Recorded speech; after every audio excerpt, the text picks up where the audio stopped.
उधर पांवटा साहिब में किसानों को महंगे दामों पर बीज मिलने का मामला सामने आया है।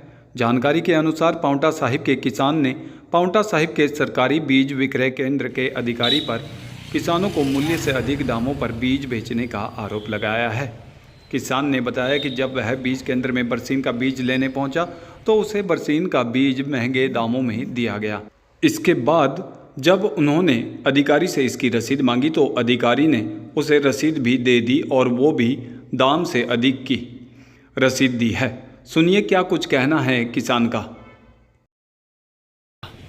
सर मैं 2 तारीख को बरसीन लेने गया 2/11/2022 को। यहाँ अपने किसान का ये 2 बीज मांगा मैंने बरसीन का 2 किलो। तो वहाँ पुष्पराज जी बैठे थे, उन्होंने 2 किलो मुझे बरसीन का बीज दिया और एट द रेट 200 रुपये के हिसाब से उन्होंने 100 रुपये किलो के हिसाब से 200 रुपये का मुझे बीज दिया। तो मैंने उनसे कहा सर इसकी कोई रसीद है, गवर्नमेंट में अगर पैसा जमा होता तो रसीद दे दो। तो पहले तो उन्होंने नामुकरी करी कि कोई रसीद नहीं है, क्या करनी है आपने रसीद, जिम्मेदार हो क्या करेंगे रसीद। तो मैंने कहा नहीं सर फिर भी दे दो आप, जब गवर्नमेंट को वो पैसा दिया तो रसीद तो बनती है। तो रसीद मैंने ले ली सर, उन्होंने मुझे रसीद काट के भी दी, पर वो बहुत पुरानी रसीद थी जिसका नंबर है 480-2001, डेटेड है 2/11/2022 इसी महीने की। हाँ इसी में 2/11, आज की 30 होगी ना सर। तो उसकी रसीद मेरे पास ओरिजिनल है। ऐसे ऐसे करके गेहूं का कट्टा ही 750 रुपये में दे रही है। और जबकि बरसीन का रेट क्या है? और अब फालतू पैसे लिए क्या आपसे? सर अब मुझे तो ये 100 रुपये के हिसाब से रसीद दे दी इन्होंने।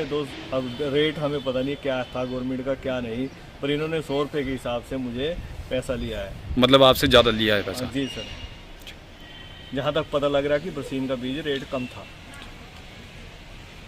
आप क्या चाहते हैं इसमें? अब ये चाहते हैं सर कि देखो गवर्नमेंट का वो है, गवर्नमेंट का अनाज है, जिम्मेदारों के लिए जिम्मेदार पहले ही मरा पड़ा है। जिम्मेदार की अभी धान की फसल पूरी बर्बाद होगी सर, आगे फिर शायद बीमारी चली तो इतना बिना जिम्मेदारों को लुटो सर। जब गवर्नमेंट सैलरी दे रही है उनको, लाख 1.5 लाख सैलरी होगी उनकी तो कम से कम भी। तो इसलिए सर थोड़ा सा मैं आपसे कहता हूँ कि मीडिया के माध्यम से थोड़ा सा जागरूक हो। रेट लिस्ट लगे वहाँ पे, कोई रेट लिस्ट थी नहीं वहाँ पे लगी हुई बाहर। अगर बोले तो बोलते आगे से आपको क्या करना है, रेट लिस्ट से आपको क्या करना है। तो थोड़ा सा सर ऐसे सेंटरों में रेट लिस्ट लगनी चाहिए। वहीं जब हमने संबंधित विभाग के अधिकारियों से इस पूरे मामले की जानकारी लेनी चाहिए तो उन्होंने क्या कुछ कहा, आप वो भी सुनिए। देखिए, बरसीन के बीज के बारे में हम जब बात करते हैं, पहली बार जब इसमें सब्सिडी आई थी वो 38 रुपये इसमें छूट आई थी, 100 रुपये प्रति किलोग्राम ये बीज बिक रहा था।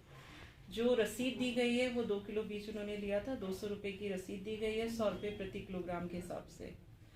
उसके बाद जो एक और मेरे पास कंप्लेंट कह सकते हैं इसको आई थी कि जी बाद में बीज कम रेट में बिका है, ऐसा क्यों। कुछ समय के बाद इसमें सब्सिडी बढ़ गई थी। जैसे हमें दिशा निर्देश दिए जाते हैं उसी के अनुरूप हम काम करते हैं।